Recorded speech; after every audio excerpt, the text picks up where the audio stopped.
the place that you've provided for us to gather, to study your word, to fellowship with each other in your truth, to pray together and petition you to do that which is good for your people and brings the most glory to yourself.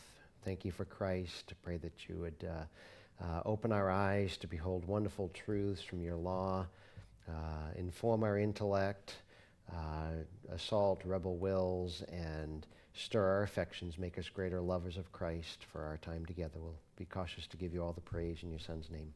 Amen. So as we come to our study tonight, I want to remind us that, let me hang things on three different concepts. When we do exegesis, we're seeking to extract from the Bible the meaning rather than impose our thoughts and meanings on the text. And in Bible exposition, we're going to the text, we're instructing in the meaning, and we're exhorting with that same text so that we be doers of the word, not hearers only. So this study through the Pentateuch is exegetic, it's expositional, and it's biblical theology. We're extracting the theology so that we are driven by God's truth rather than our own sinful passions. And so we come tonight to the fourth book of Moses, the book of Numbers, from pilgrimage to possession. The book of Numbers shows us how God responded to the unbelief of the Israelites.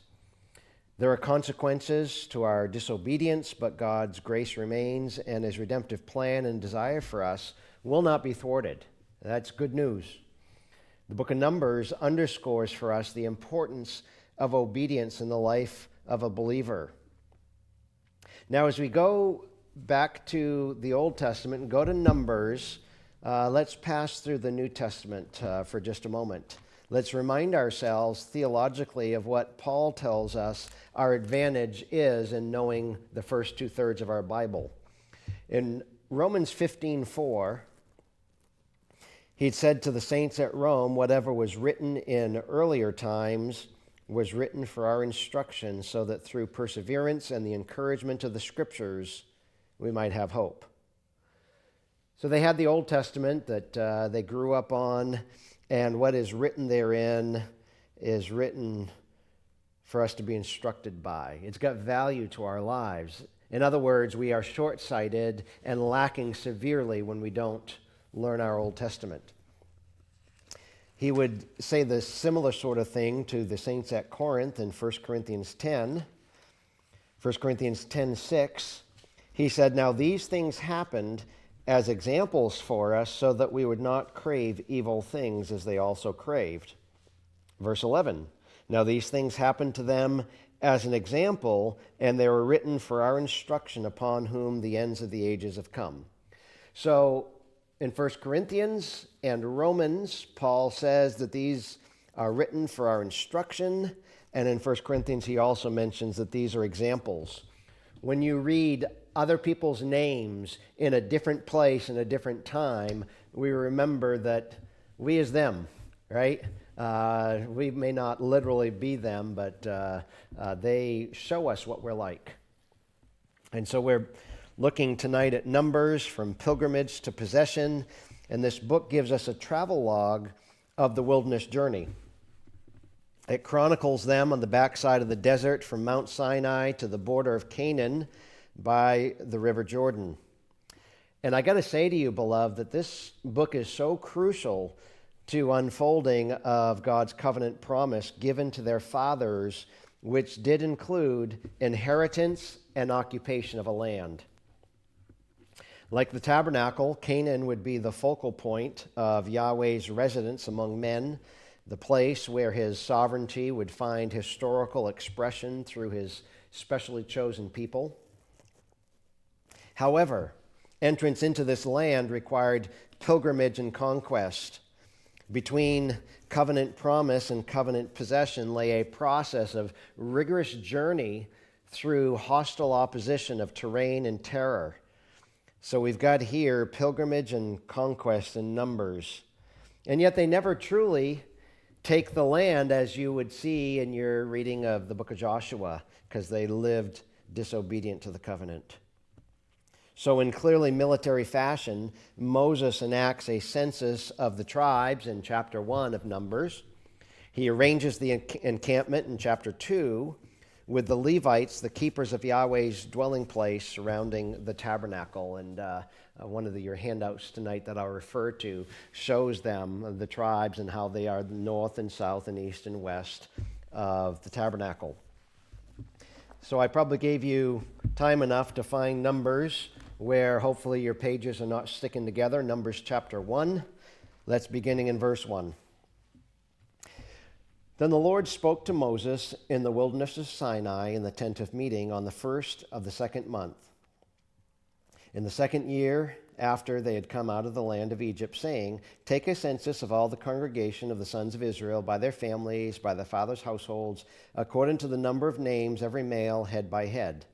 From 20 years old and upward, whoever is able to go out to war in Israel, you and Aaron shall number them by their armies. With you, moreover, there shall be a man of each tribe, each one head of his father's household. These then are the names of the men who shall stand with you: of Reuben, Elizur, the son of Shador, of Simeon, Shalumim. And we can kind of fast track through several verses here.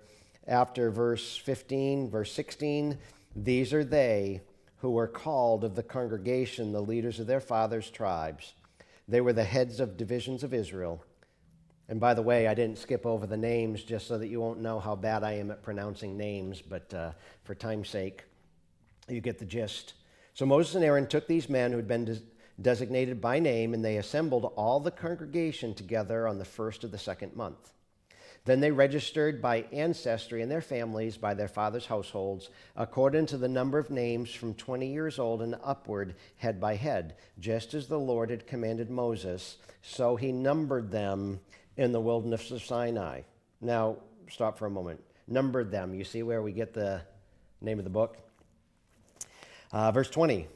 Now the sons of Reuben, Israel's firstborn, their genealogical registration by their families, by their fathers' households, according to the number of names head by head, every male from 20 years old and upward, whoever was able to go out to war. Their numbered men of the tribe of Reuben were 46,500.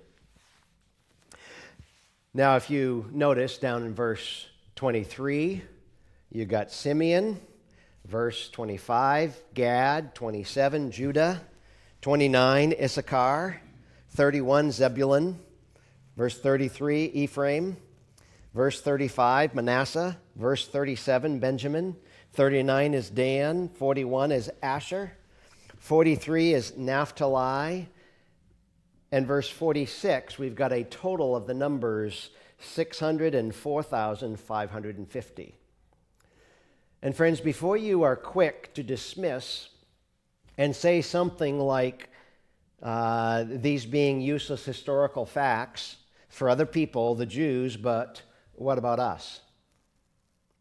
Remember Paul's reminder to the saints at Rome, the saints at Corinth, or hey, the saints at Grace Bible Church. A biblical view of history is theological. It's not merely academic regarding the names and dates and numbers. You've heard it said before that history is capital H, his story, and our learning of him who has not changed, though now he is working primarily through the church, not the nation Israel, though he hasn't forgotten them. Now, if you notice, next to your handouts in the foyer, there is a little picture, a little graph for you. To the north of the tabernacle, you've got Dan and Asher and Naphtali, total of 157,600. Over to the east, Judah, Issachar, Zebulun. Over to the west, Ephraim, Manasseh, Benjamin. And down in the south, Reuben, Simeon, and Gad. Think about this. This is a small little graph, a small picture, but I want you to contemplate the enormity. Their tents occupy several square miles since there's so many people in the census. Over 600,000 that are numbered, but These numbered are 20 and above, able to go to war, heads of households. So there's a whole lot more than the over 600,000. It requires between 1.5 to 2.5 million people. Notice again back in verse 20, in regards to Reuben, their genealogical registration by their families, by their fathers' households, according to the number of names, head by head, every male from 20 years old and upward, whoever was able to go out to war. So these are the heads of the households. You add in all the other people. This is a whole horde of people that God has created for the praise of his great name. Now, a little bit about the title and background. In the Hebrew, you'll have to take this by faith unless you've learned the Hebrew. In the Hebrew, in the wilderness of. As is typical, it's taken from the first verse, the fifth word, which tells us, and Jehovah spoke unto Moses in the wilderness of Sinai. So in the Hebrew, this is the book about the wilderness. It's used 48 times. The wilderness is little vegetation or trees and can't be cultivated due to lack of rain. The Septuagint, the Greek translation of the Old Testament, it gets its name Numbers because of the prominence of figures. The Hebrew title is still appropriate because of its general theme of God's continual training of Israel. Where is he training them? On the backside of the desert. Hardly any vegetation or trees, can't even cultivate the land. It's a description of the total contents. There's a numbering at the beginning of the book, a numbering at the end, and between the beginning and the end is the wilderness wandering, a transition from the old and disobedient generation to the new generation. You remember God's promise that he's going to lay low in the wilderness the disbelieving generation that didn't trust him, which if we have time tonight, we'll look at. How about the timing of the book? It covers a larger span than any other in the Pentateuch except for Genesis. You got 40 years of discipline. I'm giving you a round figure. It's more like 39 years. It embraces the whole period from the second month of the second year after the Exodus from Egypt to the 10th month of the 40th year. So 40 years to the day from the first Passover in Egypt to the second Passover. And I believe on the back of your handout, you've actually got a chronology of Israel's journey from Egypt to Canaan. As the way from Goshen, which was in Egypt, to Sinai was a preparation of the chosen people for their reception into covenant with God. So the way from Sinai to Canaan was also preparation for the possession of the promised land. We'll talk about it in just a moment. What's the theme of the book? You see very clearly the consequences of disbelief and disobedience to a holy God. He disciplined, but he remained faithful to his covenant promises, displaying patience and holiness and justice and mercy and sovereignty towards people. You look at some of these events and you say, ay caramba, what a long-suffering God we have. You know, three main truths to hang your thoughts on. Number one, we're instructed in the fickleness of the human heart, lest we get exalted in our prideful opinion of how great our faithfulness and closeness to Yahweh is. Man is fickle. You know, as I was talking with a pastor friend of mine today and given some counsel, I said, I trust that you're training fellow leaders that if you think that you could not blow it royally and not finish strong to the glory of God, then you are stronger than Samson, you are godlier than David, and wiser than Solomon, three Old Testament saints that royally botched it in sexual sin. And so we get taught some humility and how fickle our human hearts are. We think we're this far down the road of holiness when we're probably back here somewhere. That ought to give us pause in prayer. I wish more elders would preach this to themselves and would keep them nearer to the cross rather than little sellouts here and there until they eventually disqualify themselves from ministry. Second of all, is the patience of God.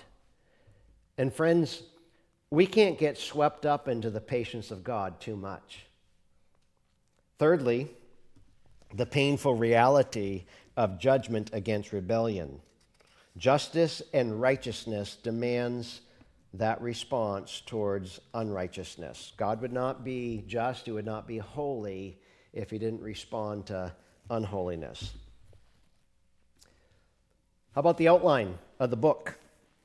You've got the ordering of the people of the Exodus, chapters 1 to 10, disorder among the people in the wilderness, chapters 11 to 25, and the reordering the new generation for entrance, chapters 26 to 36.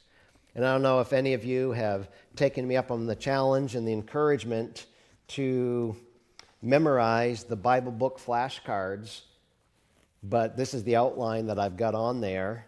And so think about this. You spend a little time memorizing a 3-point outline. Every time you go to Numbers, you can rehearse in your mind really quickly. Here's the main sections of the book. We've mentioned, as we've outlined the previous books of the Pentateuch, you can outline them geographically. So you've got the preparation of the people back in Sinai. You've got the people not trusting God at Kadesh, chapters 11 to 16, and the perseverance of God with the people of Moab, chapters 17 to 36. Or if you wanted a third one, you got the experience of the old generation in the wilderness, chapters 1 to 25, and the prospects of the new generation to enter the promised land, chapters 26 to 36. Bright is the horizon for that new generation. You'll notice that I didn't give you a whole lot on the chronology of Numbers. I simply put a note here. See the handout. There's another handout for you. If you were to walk through the date of the events, it's from 1446 BC to 1406 BC. Though I'm not spending time here, I provide it because it helps some who struggle with timing and want to see how clearly the scriptures lay it all out, and that we can have the answers, we can be firm on dates, and we know how God's history has unfolded when you go to pull from the text all the dates and places and people in that chronology of Numbers. And it goes from the second year down to the 12th month. But we don't want to spend time there right now. That's for your own edification during tea time tomorrow. Some major themes. 7 I'd draw your attention to. I said that 48 times you've got the wilderness referred to, and you've got these chapters, 1, 3, 9, and following. You've got the rebellion of Israel. You really see that rebellion in capital R rebellion with the asterisk next to the chapters, 14, 20, and 25. We'll look at a couple tonight. A third major theme, as you read through the book from cover to cover, is the wrath of God towards his disobedient people. This is not new.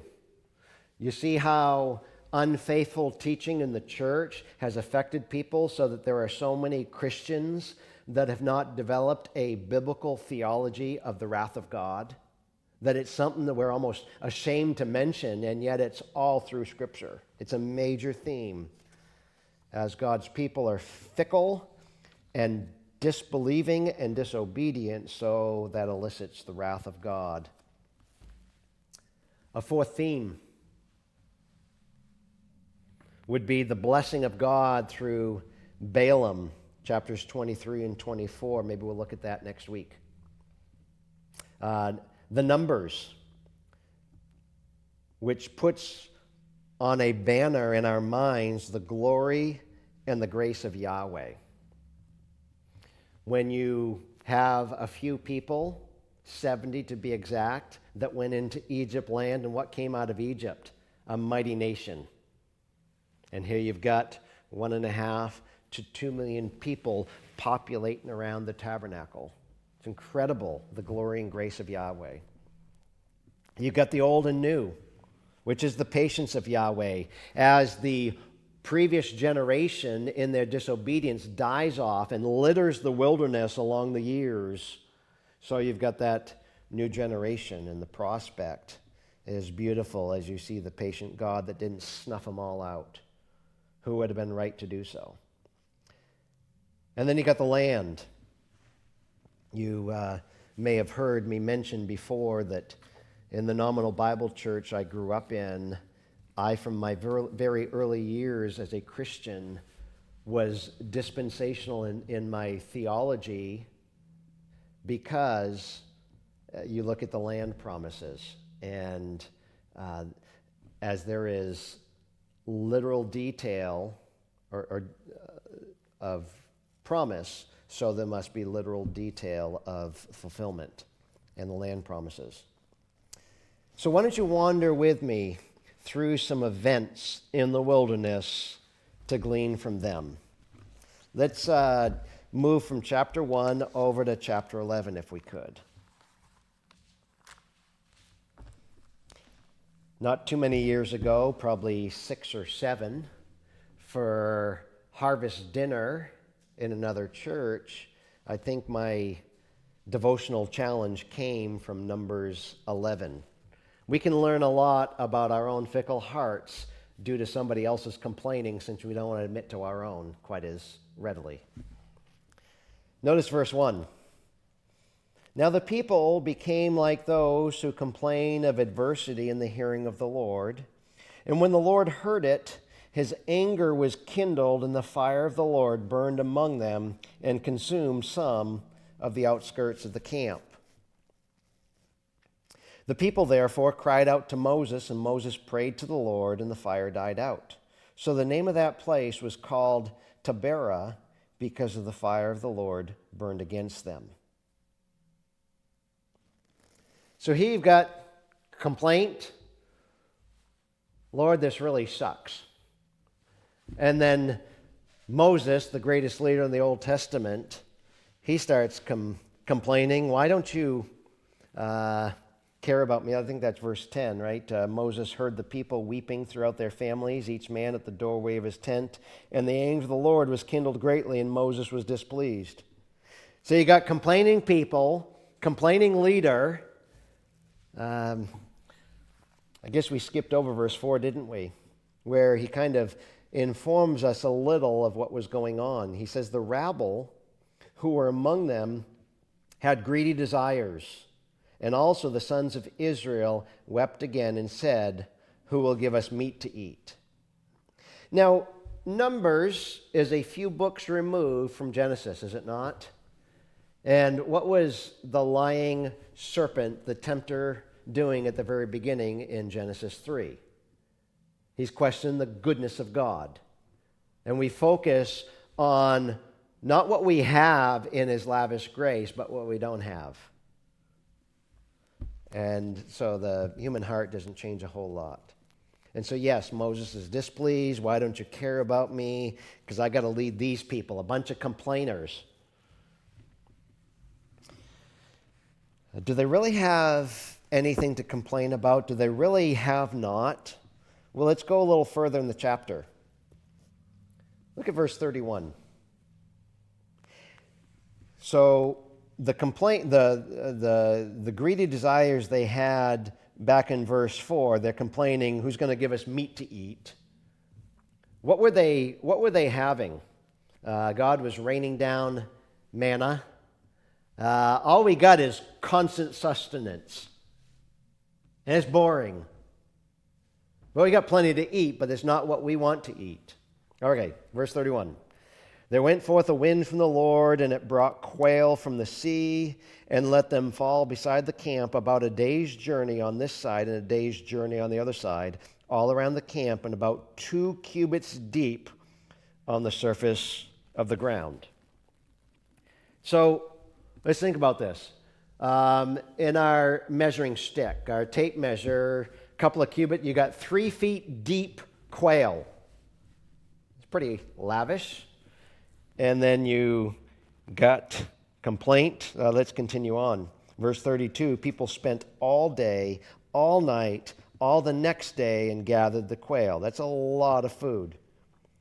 Got at least 10 homers, and they spread them out for themselves all around the camp. And while the meat was still between their teeth, they hadn't even had time to get their toothpicks out. Before it was chewed, the anger of the Lord was kindled against the people, and the Lord struck the people with a very severe plague. So the name of that place was called Kibroth Hattaavah, because there they buried the people who had been greedy. So we get a lesson in complaint and greediness rather than gratitude and thankfulness for God's lavish care. Is that the only rebellion and disbelief going on? No, you get to the next chapter. Not too far away. Miriam and Aaron murmur. And what do they get for their murmuring? The consequence of their disobedience, leprosy. And they bear shame for 7 days as a consequence of their sin. Chapter 13. This is a good account. You got spies going into the land. The Lord spoke to Moses, saying, "Send out for yourself men so that they may spy out the land of Canaan, which I am going to give to the sons of Israel. You shall send a man from each of their fathers' tribes, every one a leader among them." How many tribes of Israel do we have that's already been put around the tabernacle? 12. So how many spies go into the land? 12. Okay. Glad we're all together here. Verse 3, right? So Moses sent them from the wilderness of Paran at the command of the Lord, all of them men who were heads of the sons of Israel, and these were their names. And again, I know you're not going to believe me that I don't want to show how bad I pronounce names, but I'm fast forwarding to verse 17. When Moses sent them to spy out the land of Canaan, he said to them, "Go up there into the Negev, then go up into the hill country, see what the land is like, and whether the people who live in it are strong or weak, whether they are few or mighty. How is the land in which they live? Is it good or is it bad? How are the cities in which they live? They are open camps or with fortifications? How is the land? Is it fat or is it lean? Are there trees in it or not?" Because, again, what was the wilderness like? It's desert land. You can't even cultivate the soil. It's so hard. "Make an effort then. Get some of the fruit of the land." Now the time was the time of the first ripe grapes, so they went up and spied out the land from the wilderness of Zin as far as Rehob at Lebo-Hamath. When they had gone up into the Negev, they came to Hebron, where Ahiman, Sheshai, and Talmai, and the descendants of Anak were. Now Hebron was built 7 years before Zoan in Egypt. Now let's stop for a moment and think through some of what we read, some of what we didn't read. Spies go in, they spy out the land and the people, and the issue wasn't the giants, but that the fear of man trumped the fear of God. They're supposed to be marching under God's orders, not their experience and what looks too hard to overcome. From their own lips, what they confess in verse 27, notice it. They told him and said, we went into the land where you sent us. It certainly does flow with milk and honey, and this is its fruit. It flows with milk and honey. Verse 28, people who live in the land, they're strong. The cities are fortified. They're very large. And we saw the descendants of Anak there. But notice their conclusion, their interpretation of what they observed. Verse 31, the men who had gone up with him said, we're not able to go up again against the people, for they are too strong for us. So they gave out to the sons of Israel a bad report of the land which they had spied out, saying, the land through which we've gone, is spying it out, is a land that devours its inhabitants. All the people whom we saw in it are men of great size. Oh no, our knees are shaking together. We skipped over that there's, out of the 12 people, the 12 spies that go in the land, 10 of them come back and say, no way, Jose, and only 2 of them say, let's take it.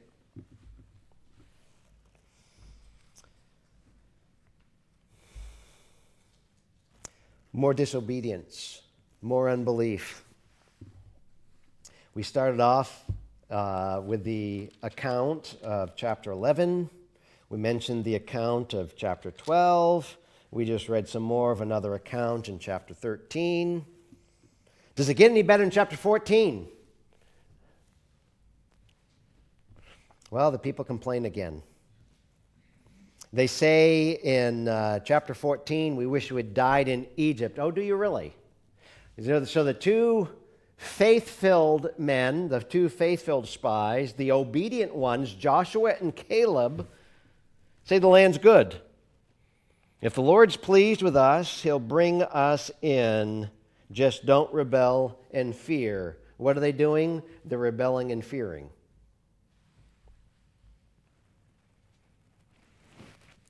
Verse 11, chapter 14. Lord, how long will they spurn me and not believe despite the signs? Think of this.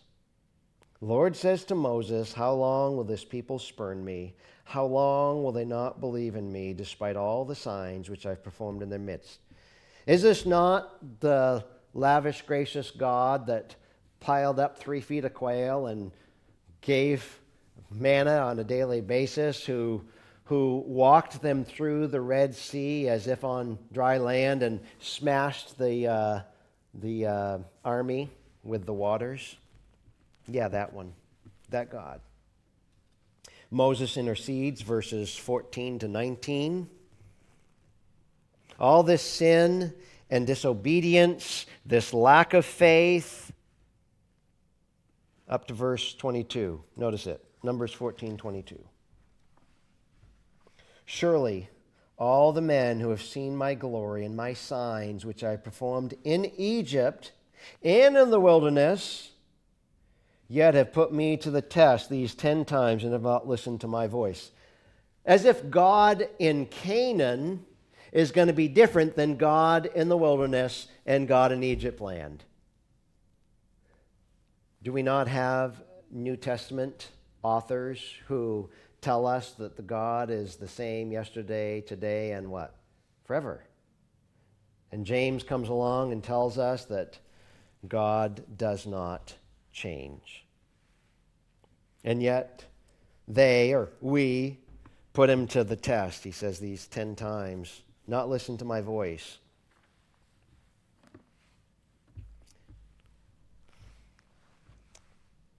We were just in verse 22, verse 23. They shall by no means see the land which I swore to their fathers, nor shall any of those who spurned me see it. But my servant Caleb, because he has had a different spirit and has followed me fully, I will bring into the land which he entered, and his descendants shall take possession of it. Now let's rehearse here for a moment. Sinai to Canaan. It's an 11-day journey. How long did it take them? 40-year detour that they created for themselves. God says they shall by no means see that land. I can't even talk. He reiterates it. Verse 29, your corpses will fall in this wilderness, even all your numbered men, according to your complete number, from 20 years old upward, who have grumbled against me. Old generation going to die, new generation will take the land. Verse 30, surely you shall not come into the land in which I swore to settle you, except Caleb, the son of Jephunneh, and Joshua, the son of Nun. 31, your children, however, whom you said would become a prey, I'll bring them in. So the unbelievers say, our kids are going to die. God said, not only are they not going to die, but they're the ones that get to inherit the land. They will know the land which you have rejected. But as for you, your corpses will fall in this wilderness. Your sons shall be shepherds for 40 years in the wilderness, and they will suffer for your unfaithfulness until your corpses lie in the wilderness. According to the number of days which you have spied out the land, 40 days for every day, in other words, every day of disobedience, you shall bear your guilt a year, even 40 years, and you will know my opposition. You buck against God, he's going to buck against you. Verse 37 rehearses how that the bad reporters died. Think unbelief is a small sin to God? Not at all.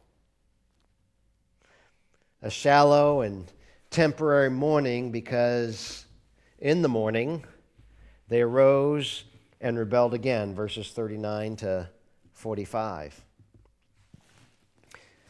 We got bad news of disbelief and disobedience. Chapter 11, chapter 12, chapter 13, chapter 14. Does it get any better in chapter 15? Well, in chapter 15, verse 32, you've got a man gathering wood on the Sabbath day. They've already received the law. This is a no-no. Verse 35, stoned. And we need to read it in the context of what God commanded. Clear laws, unambiguous. He won't be trifled with. Obedience is not an option, but a necessity. The Lord said to Moses, verse 35, the man shall surely be put to death. All the congregation shall stone him with stones outside the camp. So all the congregation brought him outside the camp, stoned him to death with stones, just as the Lord had commanded Moses. Well, fortunately, it wasn't God burning them up on the outskirts of the camp for the complaining, but you've still got a disobedient one here, and he has to have swift punishment. Chapter after chapter of fickle man, disbelief, disobedience, and yet a patient God who doesn't snuff them all out. You know, as you read through the book of Numbers, you see a lot of leadership issues. Go back to chapter 12. I simply told you what happens in chapter 12, but we didn't look at any of it. How about Miriam and Aaron? They're lifted up in pride.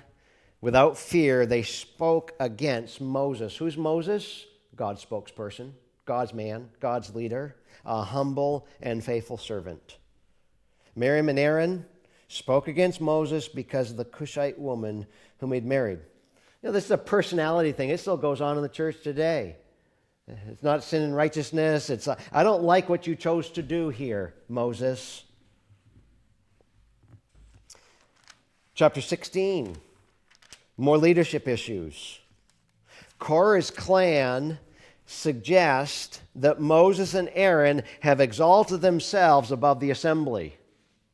They didn't just decide, we're going to lead this rabble. God's the one that anointed them. He appointed them. He called them to lead. Well, they as Levites, they're separated to the tabernacle service, and they clamored for authority, and they pushed for priesthood. And we still got those things going on today, thinking that leadership is a place of prestige and power rather than a pattern of righteousness to follow after. They gathered together against the Lord according to the text. Verse 13, 16:13. Is it not enough that you have brought us up out of a land flowing with milk and honey to have us die in the wilderness, but you would also lord it over us? They're claiming Moses is lording it over them.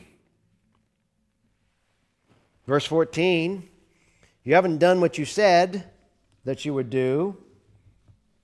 You haven't brought us into this land flowing with milk and honey, nor have you given us an inheritance of fields and vineyards. Would you put out the eyes of these men? We will not come up. You know, they're focused in the wrong place. Is it on the faithful, humble leadership of Aaron and Moses, or their own disobedience that kept them out of that land that they weren't in? These are wicked men. Depart from them. So you got all this backbiting going on. Look down at verse 26. Let me find it. He spoke to the congregation, saying, "Depart now from the tents of these wicked men, and touch nothing that belongs to them, or you'll be swept away in all their sins." Stay away from the backbiters, the slanderers, because you might get in on their judgment. Verse 34, all Israel who were around them fled at their outcry, for they said, "The earth may swallow us up." So after the earth swallowed them alive, others fearful of the same fate, we want to stay as far away from them as possible. And verse 40 is a reminder that no layman come near to burn incense. You know, they just had their Levites burned up to a crisp. Notice verse 41. But on the next day, all the congregation of the sons of Israel grumbled against Moses and Aaron, saying, "You are the ones who have caused the death of the Lord's people." You see how ludicrous this is? God snuffed out the slanderers, preserved his leaders of his people, and then they escaped, they stayed away from them, and now they're doing the same thing, practicing the murmuring, and they get the plague that the rest of the chapter talks about. Grumbling, accusing Moses and Aaron of causing the death. So there's a lot that we glean in vivid technicolor, real flesh and blood in real historical time of people that are like us. And so as you read through the book of Numbers, possibly this week, notice some of these main themes: the wilderness, the rebellion of Israel, the wrath of God towards disobedience, his blessing, the old and the new, and the land that he promised. Let's look to him in prayer. Father, thank you for this book of all books, all 66 books contributing to the same storyline of a great and awesome, majestic God that we serve. Fickle, unfaithful man, faithful and patient God. God, help us to learn from what not to do and see your provision that we are to follow after. Help us to learn from them that we might be changed. Help us to be instructed. Help us to leave rich examples for others following in our footsteps. For the glory of God, we ask. Amen.